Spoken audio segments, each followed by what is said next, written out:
Hi, this is Todd Malicote, the SEO faculty for Market Motive and online marketing consultant at stuntdouble.com, and today we're going to look at how to choose your discipline in web marketing. In the first part of the series, we looked at all the opportunities involved, salaries, the idea of traveling, and some of the different career paths you can take. Today we're going to look at choosing your discipline, which of the different types of disciplines, understanding what they are, and understanding how to scale the corporate ladder and the title hierarchy associated with online marketing within a corporation. And then in the final part of the series, we'll look at how to get the job, some resources for getting the job, and ongoing training so that you can stay up to date and be the best and make the most money in your career.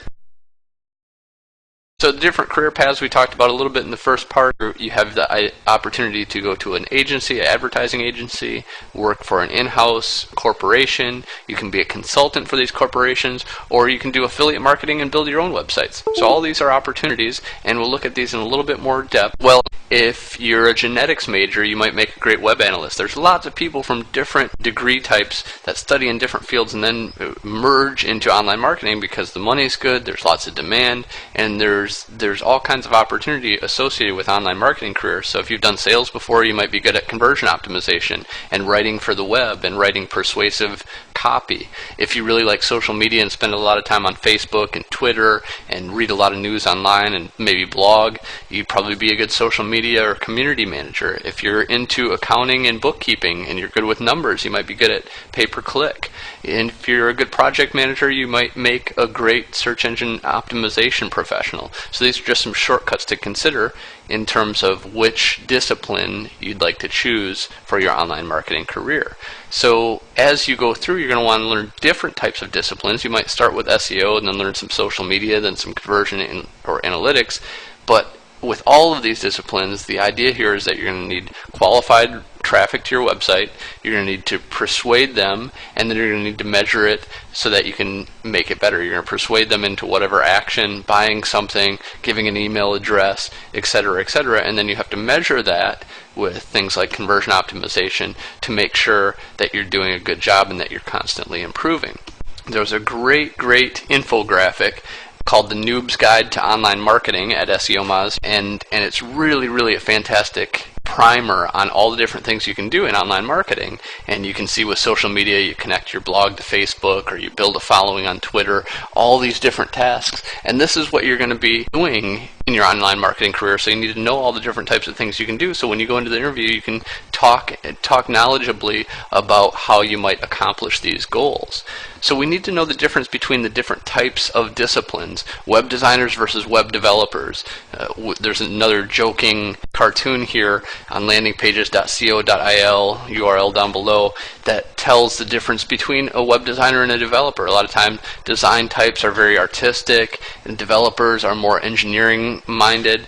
They're both obviously really like caffeine. These are very cliched generalizations, but a lot of times they hold true, and we really need to know the difference between these different disciplines. So if you're thinking about a career in development, you should probably have a background in programming. You should love technical things. You're going to work alone a lot of the times and with small teams. You need really good attention to detail and be process oriented and really enjoy problem solving. These are the type of characteristics you're going to want to have if you're going into development or engineering. And these really tie in with web marketing because it's a big part of understanding the web and creating for the web.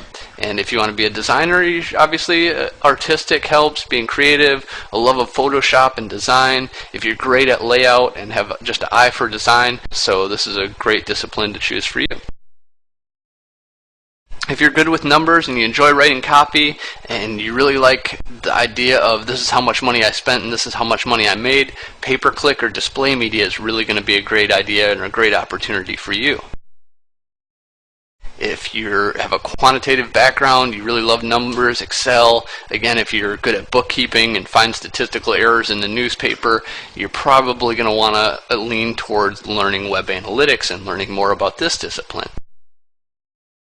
If you love to write and you love blogging and Twitter and Facebook and are constantly talking online and evangelizing for different products, then you're probably going to enjoy being a social media person and you're probably going to enjoy being a blogger. And these are really important areas with a lot of demand that people are hiring for currently. If you're a great writer, this is a great place to be. If you enjoy being the bridge between the tech guys and the marketing guys, and you like strategic planning, long-term strategic planning, you like reverse engineering algorithms, you enjoy persuading and educating people, search engine optimization is probably a great place for you. This is my personal favorite. I really enjoy being an SEO.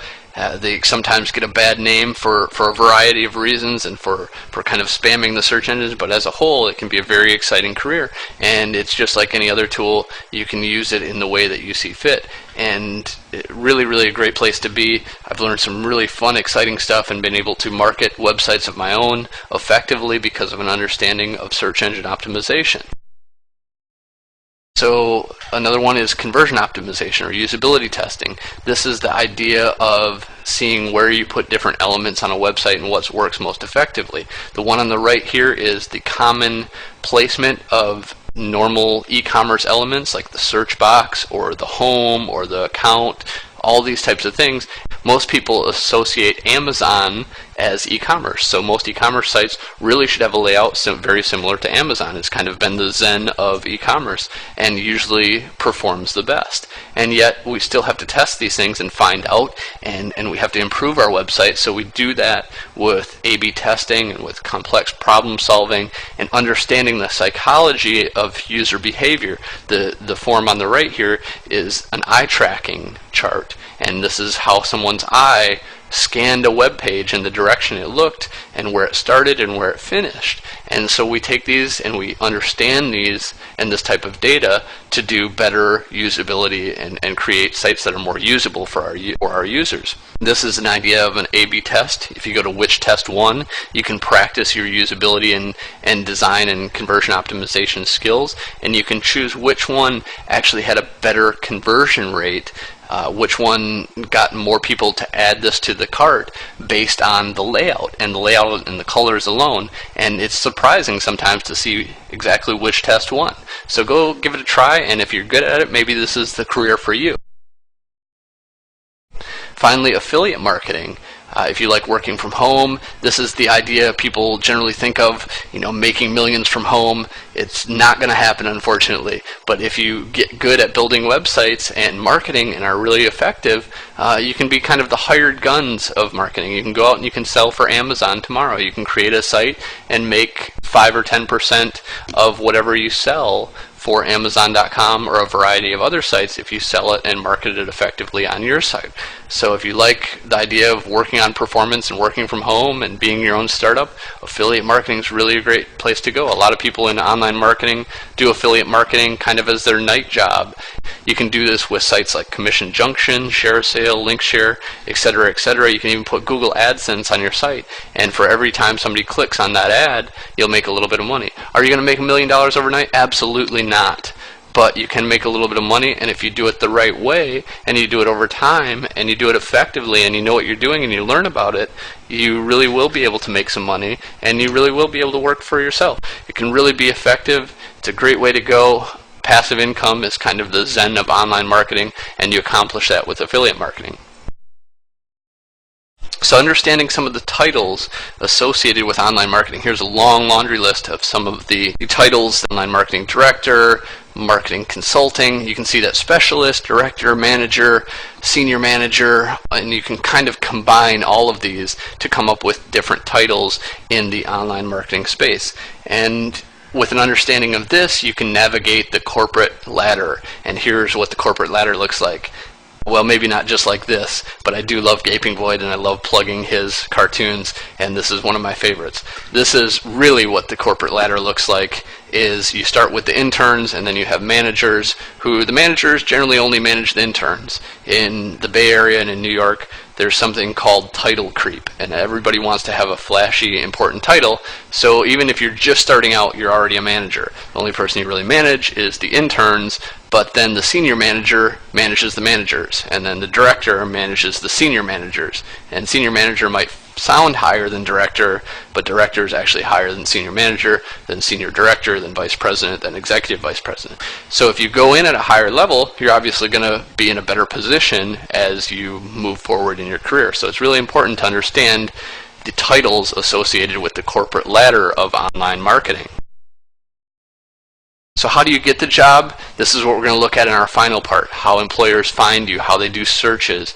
You still need your resume, but you need the new resume, your Google search. When somebody Googles your name, what do they find? You need to be proactive about this reputation management. You need to do some self-branding and know how to search and how to network.